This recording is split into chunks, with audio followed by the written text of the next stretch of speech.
Sure. Thank you so much. Thanks for the opportunity of having me here and sharing my thoughts. I think we are all, we are all learning in this journey, you know, and as you rightly said, whenever we get into a crisis situation, it is always by surprise. It's never planned. And every time you get through it, you learn something new and you come out stronger, hopefully. Right. So Okay. I, yes.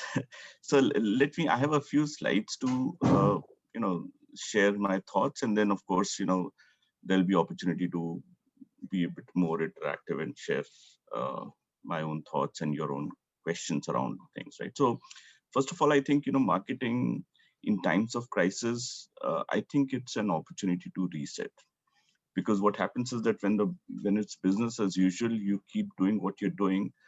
You start to assume a number of things to be happening in the way that they happen, and they do happen in that way. I mean, for all the for all the growth story that you see and hear about in India, there has been some level of predictability about how that was going. And so when you get into a crisis like this, it really changes your whole, it changes the dynamics, because the environment has changed, the consumer's thinking has changed, the context has changed. So it's an opportunity to reset, always. I think that's something that should be at the center of what we do here, in such times. Um, Let me just see how. Yeah. So I'll just talk about three things. That we have to keep in mind. So the first is, I think, very important is empathy. When you're going through a crisis like what we're going through right now, and you mentioned about some of the other crises, I think it is an opportunity, because you have to, there are new things that are happening in the minds of the consumer, in the lives of the consumers, right? So, how are your consumers, your business, how is the whole environment getting impacted? And I think that's something that we have to understand and make sure that we are assessing that realistically, right?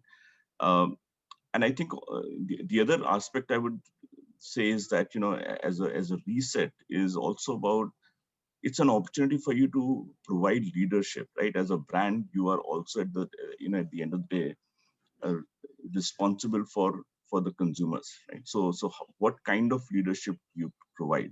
But for that, again, it requires humility, it requires authenticity, it requires to be really listening to the consumers. Um, and I think, from a very marketing functional standpoint, I think a lot of questions need to be asked and re-asked about, what your assumptions about your brands are, right? Because again, these kind of crises has a way of repositioning brands, categories, new concerns show up in the minds of the consumer, and that has to be then taken on board, right? So these are some of the thoughts that I thought, are critical for us to literally use it as a step one in thinking about, how you go about doing your marketing. And I'll just take an example of, so in the current crisis, we have, uh, you know, although we know, when we look around, we know that there has been challenge on livelihoods, there's been challenge on the kind of, concerns around health and nutrition. And therefore, as a nutritional brand, Dole felt the need to get everybody to understand what we are really facing, because we also tend to get very localized in our thinking about what's happening to me, to people around me, to my family. But I think there's a lot that's also happening in the wider world, and also is an opportunity for the brand to provide the leadership in connecting the whole world together on that issue. So I'm sharing an example that we at Dole created as an opportunity to.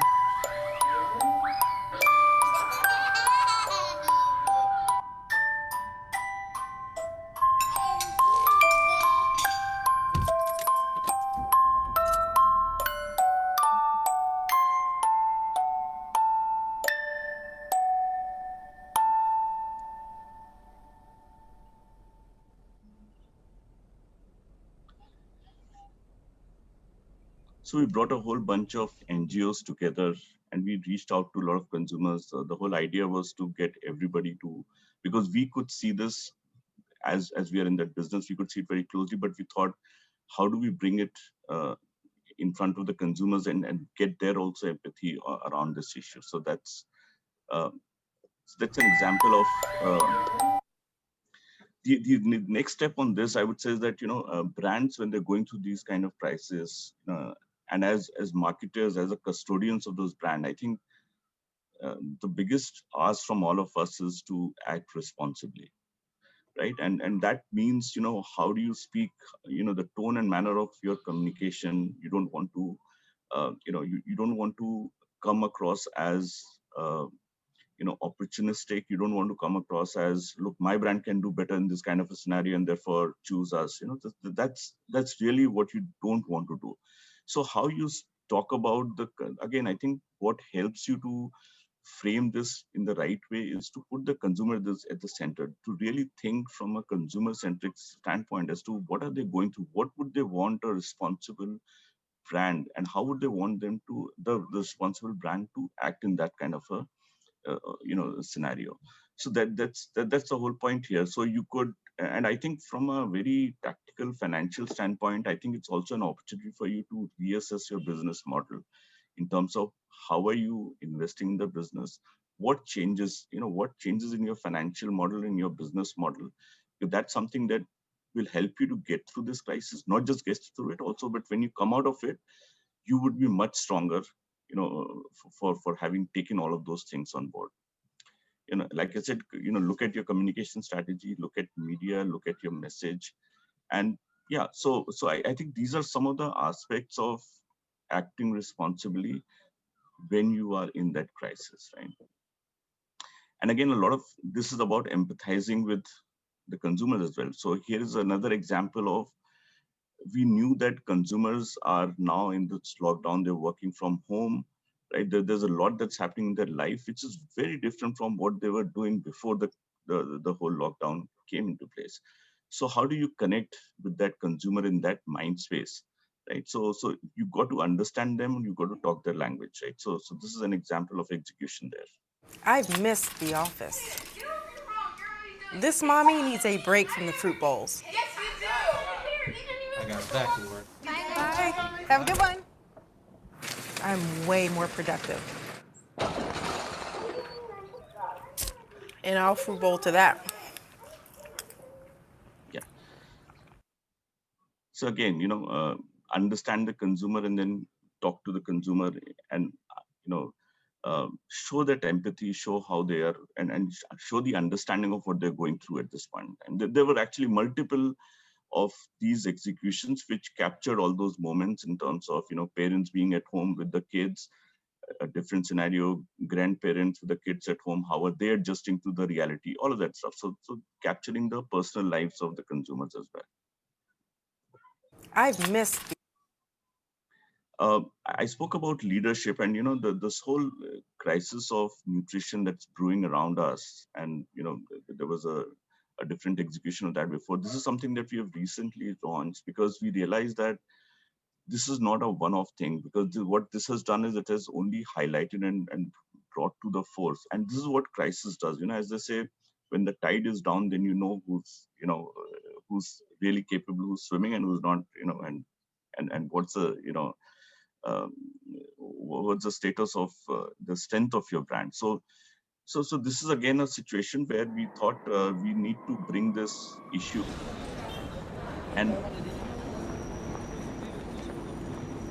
build this awareness about the nutrition, right, which is going to be around for a long time. Wow. Probably I don't read the nutrition labels as frequently as I should.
Um, Lastly, I would say, when you are going through this crisis, while you're managing and you're keeping your business afloat, you're also thinking about what happens post this, right? So life is going to, things are going to move on, and what are the brand choices that you're going to make? How are you going to evolve your business model in terms of how are you, your brand strategies, your 4Ps, focus on e-commerce, digital, being more purpose driven. Um, so really, and I think what these kind of crisis does really is to, if you manage them well, it's actually a blessing in disguise, because it takes away a lot of fluff and a lot of extra fat that you build through your the time that you were enjoying growth, because it really gets you to understand what the real strength of the brand is. It gives you the opportunity to reset, as I said before. And I think it's an opportunity for all the marketers to be more courageous about where they want to take the brand forward, right? And that courage, I think, is something that really differentiates, as we spoke about, brands that do well and the brands that don't do that well in these kind of crisis. I think people who act with courage, who act with the right ethics and with the consumer centricity, are the brands that come out much stronger. So I you know I so to give you an example, so Dole is now moving onwards, and we are looking at how do we build this whole understanding around nutrition. So you know, there are ways in which we are getting consumers involved. We've created this community. A lot of work that we think can help us to move forward in the future and learn from this crisis and make the society better for what it is in terms of the nutrition, right? So these are some of the examples. I think I'm conscious of the time that I've taken, so I'll stop here.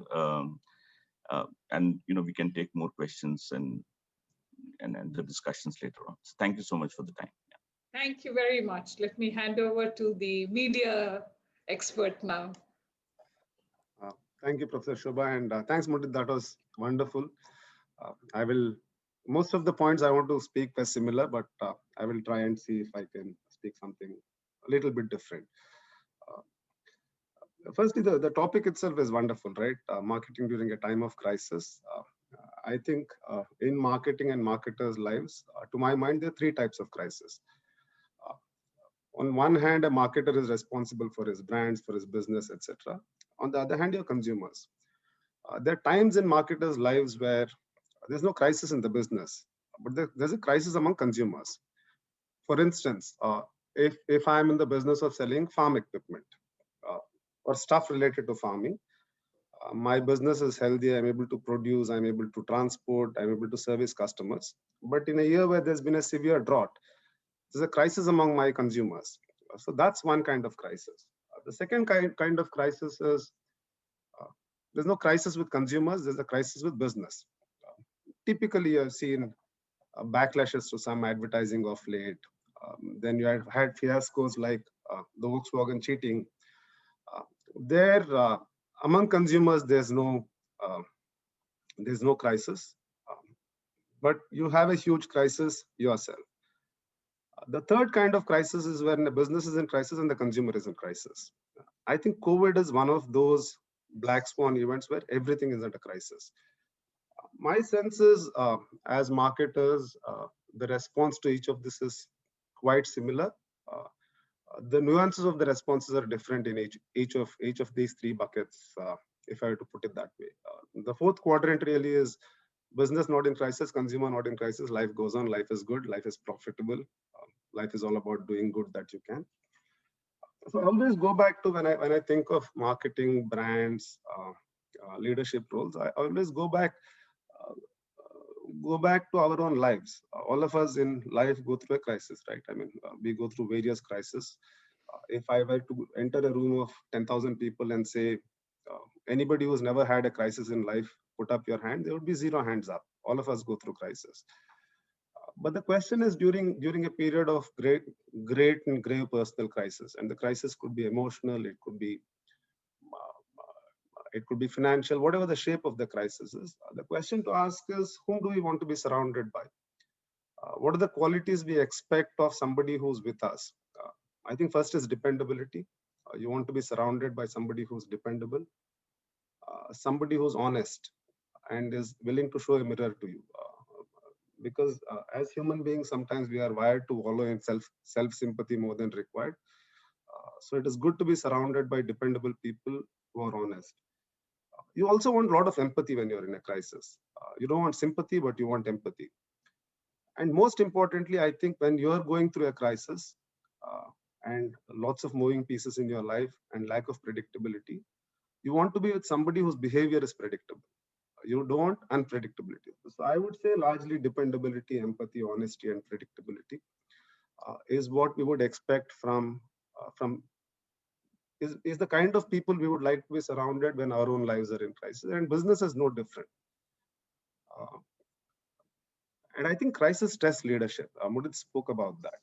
Crisis tests leadership. Crisis also offers leadership new areas to think about, imagine, and shine.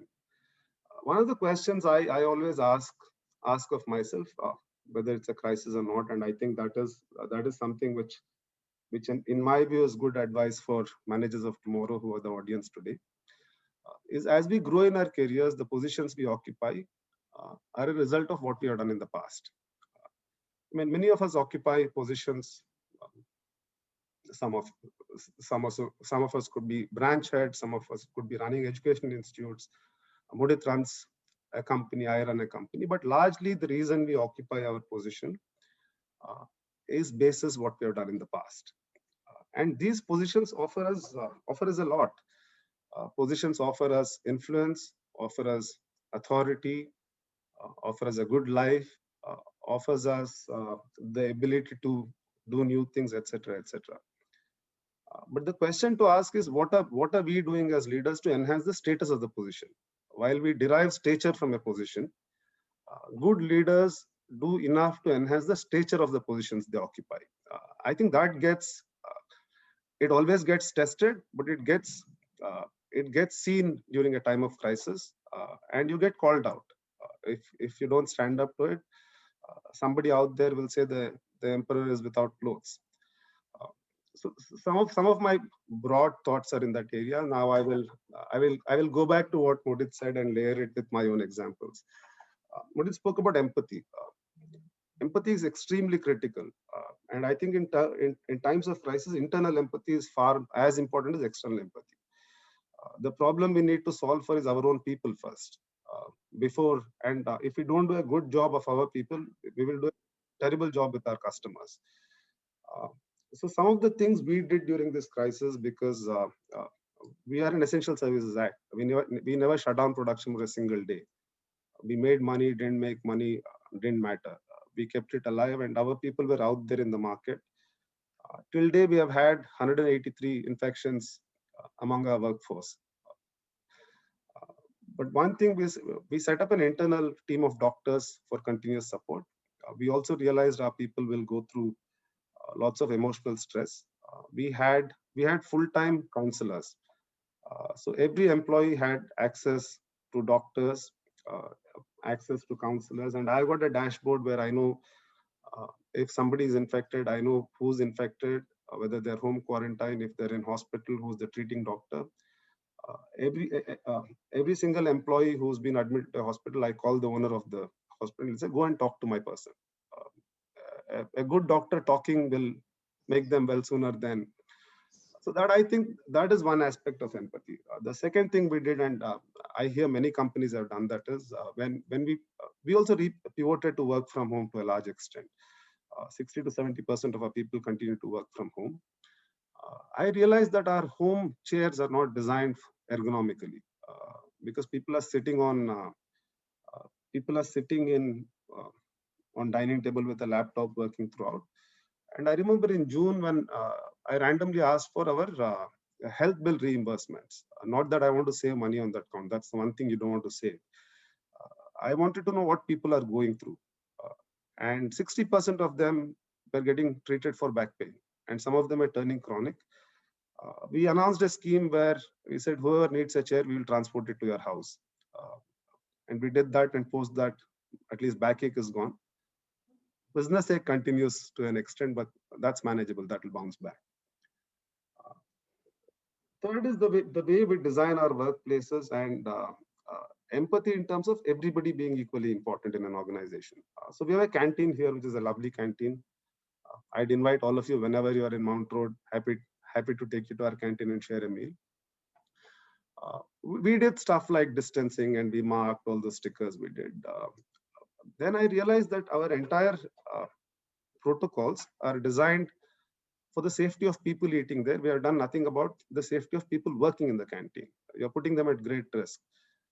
So one of the things I didn't, and sometimes when you do this, people observe and you don't even need to tell people. I started washing my plate with soap. So now what we do is everybody washes their plate, and one person comes with gloves and puts it in an industrial sized dishwasher. After that, zero infections among canteen staff. And a brilliant collateral benefit from that is now when you wash your plate, near the wash basin, there's a huge dustbin, you need to discard your food. Our food wastage per plate per person has gone down 70% simply because people know what they're throwing. They never knew that. So the second thing Mudit spoke about was to act responsibly, and he alluded to advertising communications. In April, when we were almost running at zero advertising, and advertising is a big source of revenue for us, we put out an ad saying, as a responsible publishing house, we say no to opportunism. We will not publish any ad of any brand, global, local, national, which makes fake claims. I remember that time there was a mattress company which put out an ad saying COVID-proof mattresses. We refused to run that ad, and then we made a communication. And it doesn't matter. Obviously, you lose some money, but you're acting responsibly. I agree with lead the change and about leadership. I spoke a little bit about that. But I think marketing's biggest role in a time of crisis is to hold out hope and optimism, especially in a time when you're going through an internal crisis, society is going to the crisis. Role of responsible brands is to hold out hope and optimism. Role of responsible media brands is to be part of the solution. To that extent, we did lots of initiatives with industry, NGO, governments, consumers, readers, to solve for the compelling problems of today, and always end with a note that this too shall pass, and we shall bounce back. I think to be rooted in reality, at the same time have a tone of hope and optimism enormously helps. And fittingly, we called that campaign Tamil Nadu Smiling. And it is, we will smile, let's stop frowning. So some of my thoughts around marketing in a time of crisis in a 6-7 minute. No, thank you. Because when we hear right from the people who practiced and who did differently, it's inspiring. Because as an educational institution, we were focusing on our organization and how to deliver education, etc. But we were also affected. People around us were affected, and we tried to help. But I think your organizations reach a much broader set of consumers, literally members of the public, and right. So you can make a big difference positively or negatively, depending on your actions. I will ask, the couple of questions have come, and then I had a couple of questions for you later. So the first was somebody who said, after the crisis, how should the travel industry market itself? Because they are clearly affected. So, any thoughts on the travel industry? It's neither of your domains, but, I'm sure you have thoughts about the travel industry, because obviously the students are concerned and worried about that industry. Yeah. So either of you. Mudit, can I take it with my thoughts, and maybe you? I think for any industry, be it travel, so while we don't practice our experience across industries, I think marketing thought and framework cuts across industries, and that is what you teach your students. I think for any industry, it's important to look at what is the shape of this crisis and what does it do. Fundamentally, I think any crisis of this enormity changes behavior. There are things that we will stop doing forever. There are new things that we will start doing. there are some things that will pause for a while and go back to normalcy. Every industry needs to crack that code. To answer specifically about the travel industry, I think the travel industry will bounce back post-vaccination. It already is bouncing back to a certain extent. I think safety will continue to be a priority. So small, curated, little known, less crowded destinations. So the industry will become, for some time, it will become curated, personalized, than mass and well served. But I speak to a lot of people in the travel industry, and they're hopeful that things will change. One of the things that worries the travel industry is what COVID has done is it's placed enormous stress on people's incomes. There's a loss of jobs, there are pay cuts across multiple industries, and these are realities. So luxury travel will suffer to a certain extent among middle class communities, but affordable travel, smaller trips, shorter durations, places where I can go on in my own vehicle, those things will recover quickly. No easy answer, but broadly, I think this is what I think the travel industry will go through. Thank you. Did you want to have, say some other sort of thoughts about the travel industry? So again, I don't have a personal experience with the industry, but as a consumer, when I look at some of the brands in the travel, I already know that there are some brands which were responsibly doing the business even throughout this whole crisis, right? So I know that those brands really care, right? So again, what they should be doing is continue to do what they're doing in terms of being responsible. I mean, of course, as a society, as a country, as a community, health is absolutely the most important thing you do. What you don't want to do is, for the sake of your business, you don't want to be, becoming a catalyst in driving the infections, right? So they're doing what they're doing. I think, the consumers are watching the companies and the brands, what they're doing. And they're appreciative of the fact, they're appreciative of the fact that, everybody's, and again, it's not as if travel industry is isolated. Everybody's going through the hardship. So there is an understanding that, look, I mean, they're going through this right now.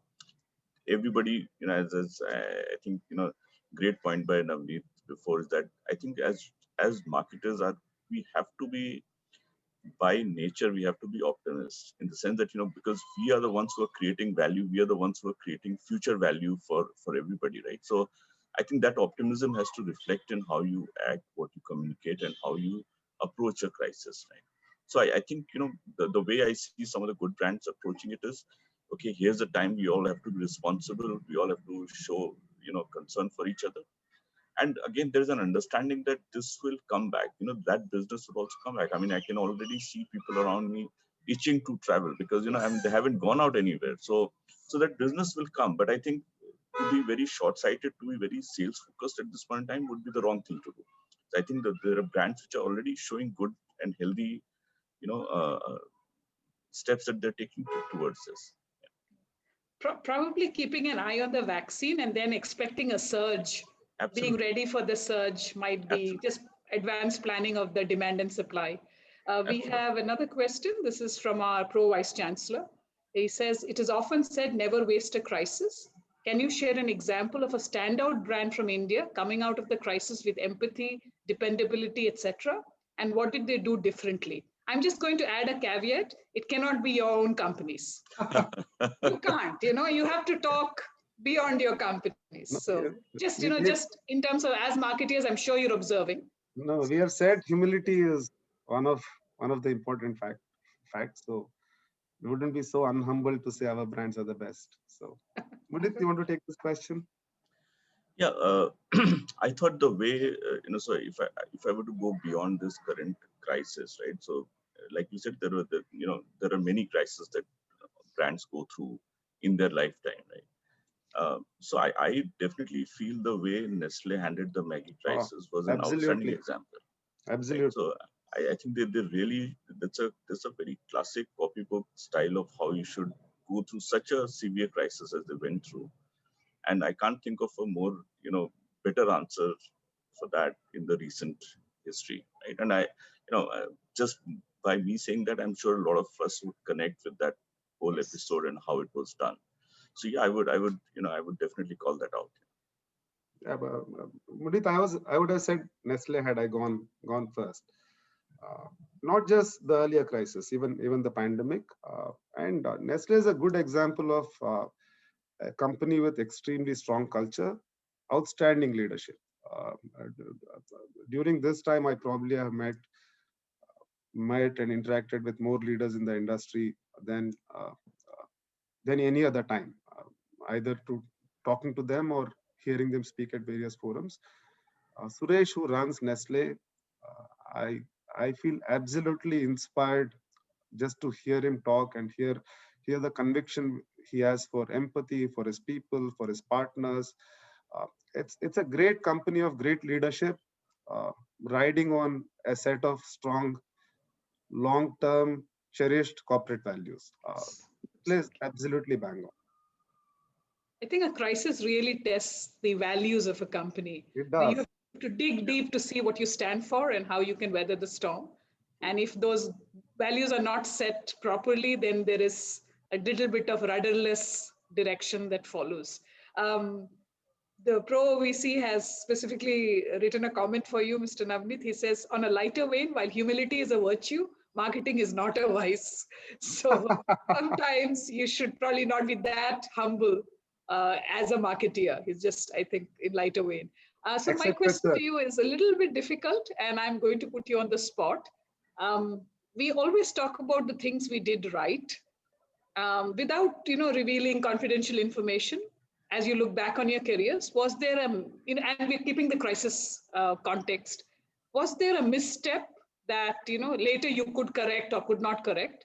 You don't have to reveal the company names, but as you look back, was there a misstep that you saw happening in your organization or another organization that could have been dealt differently during a crisis period? Of course, we're keeping that context. So it was an unpredictable event. It affected the company badly, but they got it wrong.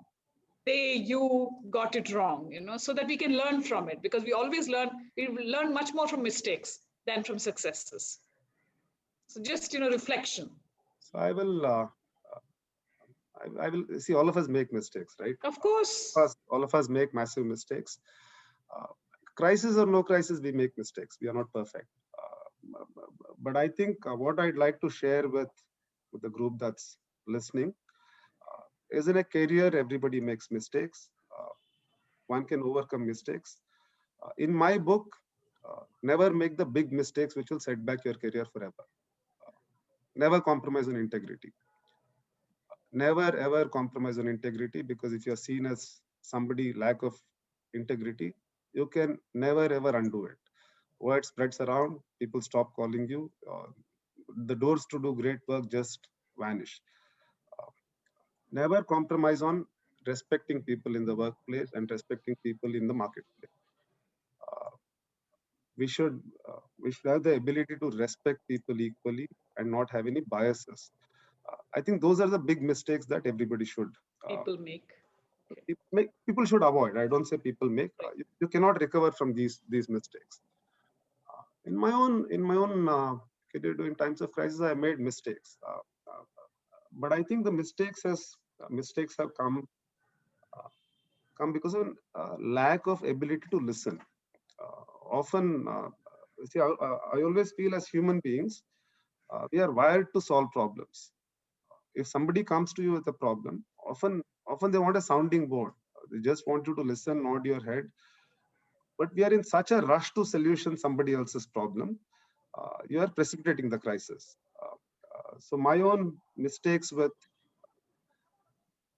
and it could involve products, it could involve company, it could involve colleagues, it could involve customers. Most of my mistakes have come when instead of listening, I think I'm super smart and I can solution everything for everybody. I learned it the hard way and probably make it with lesser frequency today than I used to. Thank you. Mr. Mathur? Yeah, sure. I think one of the mistakes that we do is we become complacent as professionals and also as brands. We take things for granted, especially when you're in a leadership position. You think you've cracked it and there's nothing that can go wrong. Of course, you're very focused on what's competition doing, what's market shares like and stuff like that. But I think the ability to be humble and ability to listen and understand what are the things that are changing really, and kind of, and I think that comes from that humility of knowing that things can go wrong. So the word that comes to mind is this whole attitude of mind sweeping, of looking for what can go wrong, is something that I've realized that is extremely important for us to ensure that not only are we successful today, but we are strong enough to go through crisis, and we are definitely not going to create a crisis, right? So I think that is my learning in this whole process. Again, through mistakes, through taking things for granted, that what can go wrong if you are in such a leading position, such a strong position. So yeah, I think that's something that we have to avoid. Thank you. I just wanted to end by asking you, we have mainly a lot of students in the audience. They have chosen to do full-time MBA, and they are emerging into the business world during a difficult period. So what, some words of advice for them as you look back and see yourself as students who are about to hit the business world and COVID has happened, they didn't time it, but it's a difficult time for them to be graduating. So, any words of advice to them about how to plan their future as 2021, they hit the business world? Should I Do you want to go first? Yeah. Okay, I'll go first. When I look at the youngsters today, I think it's a blessing in disguise that they are coming out of the institute at this time, because there's at the beginning of the career they've seen what could potentially be the worst time in the economic cycle for some time to come, right? It would be, so first of all, I want you all the students to take this as as not as something that's a, first of all, you haven't even started your career, so you've not failed anywhere, right? So you're going to get into the business where businesses are rethinking their models, businesses are reevaluating their strategies. A lot of things are going to change going forward, and you're going to be part of that change. You're going to be creating the businesses of the future. So I think that's a very positive note that you're getting into. On the personal basis, I would say, based on my learnings in the career, I think, I keep repeating this to a lot of people. I think intelligence is overrated. I think what you really need in today's time is two things. I think one is courage to act. The second is resilience, to bounce back from these kind of debacles, because they will happen. It's not just it's not the only time that will happen in your life. You will go through multiple times these kind of things. Every time you bounce back, you grow in strength, you grow as a professional. So I think you're starting at the right time, I would say, in your career. You've seen the world at its chaotic best, right? So when you go out, you have the opportunity to create new new business models, new ways of doing things, create new capabilities. So I think it's exciting times. I would put it that way. Go with it with a sense of adventure. Absolutely. Mr. Navneet? Yeah. I recently attended an event for students where Shivkumar of the Aditya Birla Group, outstanding leader of our times. So he's written a new book about how to manage career. In that, he put out 10 things that this audience should be thinking about. I would urge everybody to go through that video. I will not be able to do justice if I try and summarize what he said. Beyond that, it's important to be true always, because you can't fake things, you can't pretend, and always in a career, the endeavor should be that you should be valued even when you're not there. That is when you create a good body of work. In my own case, my first job was the Hindu. I joined the Hindu at entry level and worked here for 8-9 years. And I came back here after 13-14 years because I think good, bad, ugly, there's been a kind of consistency in behavior. But I get asked this question a lot whenever I speak in forums like this. I wouldn't call it advice, but I think what's worked for me and what will work for many people is every individual should define what success means, because success means different things to different people. Success is not always about positions. It's not about money. It's not about recognition. Each of us have a different definition of success. Important to define it for the long haul. Stay true to that, and never ever allow anybody else to define what success means to you. So that is what I think is important. Thank you. Actually, I should tell you, I was looking at your LinkedIn profiles, and both of you have continued your learning formally as well. You've taken breaks, you have gone back to teaching, come back to industry.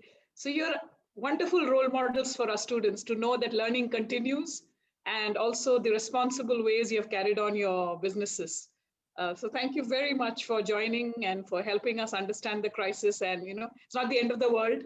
It's the start of a reset button, and to be authentic and true and give back in different ways to employees first and then to customers. You spoke about learning. Could I take 30 seconds to add something? Yes, please. Yeah. So this is a book I carry with me all the time. And every day I write in this book, what did I learn new today? And on a day when there are less than 5 entries, I know it's been a lousy day. That is your measure of success. It could be anything. I mean, I learned how to fold a socks differently is learning. 5 things in a day, strive to do that. You continue to keep learning. But it's not 5 all the time because I don't try hard enough. Thank you very much. Thank you, both of you. It was indeed a pleasure just listening and learning from both of you. Thank you. Over to you, Kala. Thanks. Thank you, Shobha. Thank you for doing this. I mean, so definitely. And thanks, Navneet and Mudit for making it. Came out, I mean, learnings. We've had this from 2 p.m. starting from Mr. Shiv Kumar. It's just like every session, I'm sure our notebooks are kind of populating very quickly. But this, the whole space around how ethos, I mean, we can write mission statements and vision statements for organizations, but it's in times like this, you actually, the acid test of some of those statements come through. And at CREA, our vision statement is around helping humanity prepare for an unpredictable world. In 2 years that, we didn't expect this is what we'd be looking at. So it's quite important that if not anything, this is a session we would have definitely had, just staying true to the ethos of what makes us what we are at CREA. So thanks once again for sparing your time, and we do look forward to your continued engagement. And hopefully, because you love the academics so much, it wouldn't be long before we have you back in our classrooms when our campus opens or virtually making most of this platform as well. Thanks once again. Thank you, audience, for hanging on. And we have in 30 minutes a CREA exclusive session coming to you. And again, Mudit, we actually have Chetan Gore, who will be on that, who's a fellow SPJI as well. I'm just on my network spiel now. So looking forward to meeting you all there. Thank you, Ramneet. Thank you, Mudit. We'll catch you soon. Thank you very much. Thank you both. Thanks. Thank you, That's Kala. a pleasure. Bye-bye. Thank you. Bye. Thank you. Bye-bye.